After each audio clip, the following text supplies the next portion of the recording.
তিনি সম্পূর্ণ নিরপেক্ষ থেকে একটা নিরপেক্ষ উপদেষ্টা মণ্ডলী তৈরি করে বাংলাদেশে একটা সকলের কাছে গ্রহণযোগ্য একটা নিরপেক্ষ নির্বাচন করবে।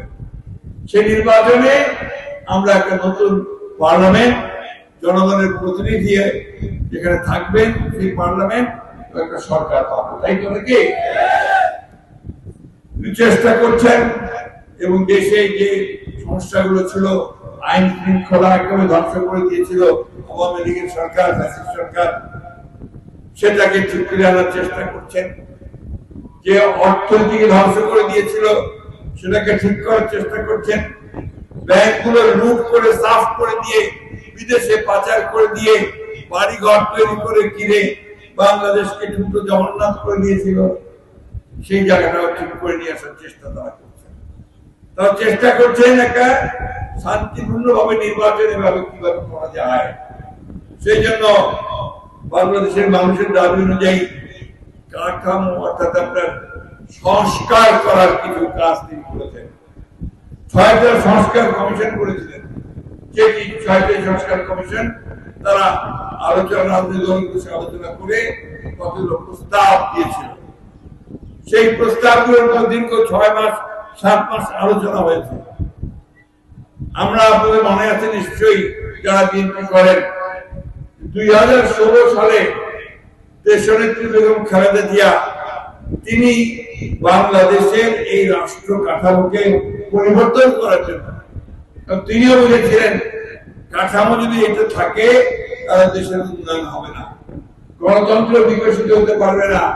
সেই কারণে তিনি তখন ভিশন 2030 দিয়েছিলেন, মনে আছে? ঠিক একইভাবে আমাদের নেতা তারেক রহমান সাহেব তিনি যখন দায়িত্ব পেলেন, দায়িত্ব পাওয়ার পরে তিনি বিভিন্ন ভাবে বিভিন্ন রাজনৈতিক দলগুলোর সঙ্গে কথা বলে, বিশেষজ্ঞদের সঙ্গে কথা বলে তিনি 31 দফা কর্মসূচি দিয়েছেন, তাই না? জানেন তো আপনারা নাকি? 31 দফা কর্মসূচি আপনাদের কাছে পৌঁছায়নি ভাই? পৌঁছে দেব। সেটাও ছিল এই পরিবর্তন, সংস্কার, মূল কথাগুলো। আজকে সরকারের দিক থেকে যে সংস্কারের কথাগুলো এসছে তার সবগুলো আমাদের ওই 31 দফার মধ্যে আছে। ওই সবগুলোর মধ্যে দিয়ে আমরা কিন্তু একমত হয়েছি। তারা কিছু লোকজন আছেন, কিছু রাজনৈতিক দল আছে যারা একটু সমালোচনার জন্য মিথ্যা প্রচারণা করে।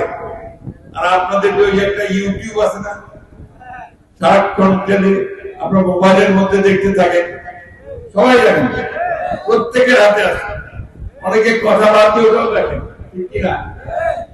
ওর মধ্যে সবসময় কয়েকটা মিথ্যা প্রচারণা করা হয়। তার মধ্যে একটা প্রচারণা করে যে বিএনপি সংস্কার মানে না, করে না? আরে বিএনপি তো সংস্কারের জন্মদাতা। এই সংস্কারের মধ্যে দিয়ে বিএনপির জন্ম হয়েছে।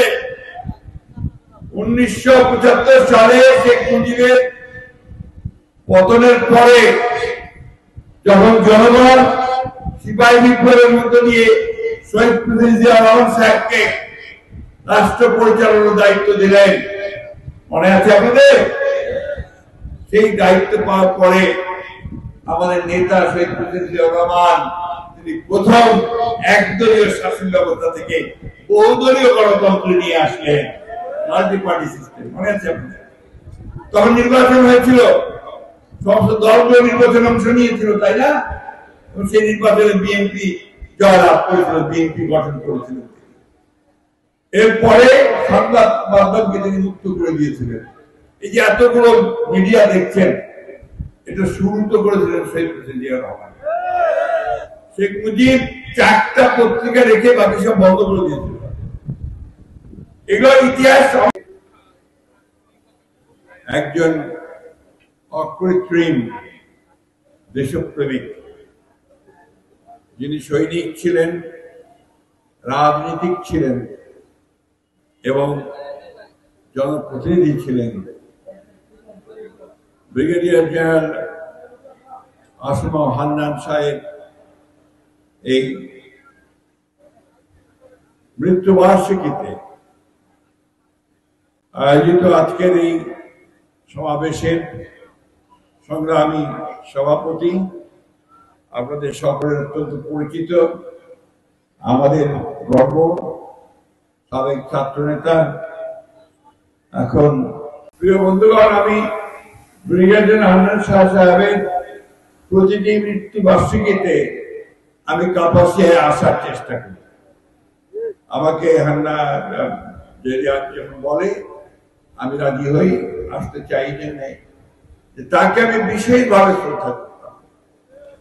আমাদের দল যখন সবচেয়ে বড় কঠিন সময়গুলো পার করছিল, সেই সময়গুলোতে যিনি অকুত ভয়ে সামনে এসে দাঁড়িয়ে দলকে তুলে ধরেছিলেন সামনের দিকে, দলের কথা, আমাদের নেত্রীর কথা, আমাদের নেতার কথা যিনি অকুত ভয় উচ্চারণ করেছিলেন বাংলাদেশের মানুষের সামনে, তখন সেই নেতা বারবার জেলে গেছেন এবং একবার আমার সুযোগ হয়েছিল তার সঙ্গে একসাথে জেলে যাওয়া।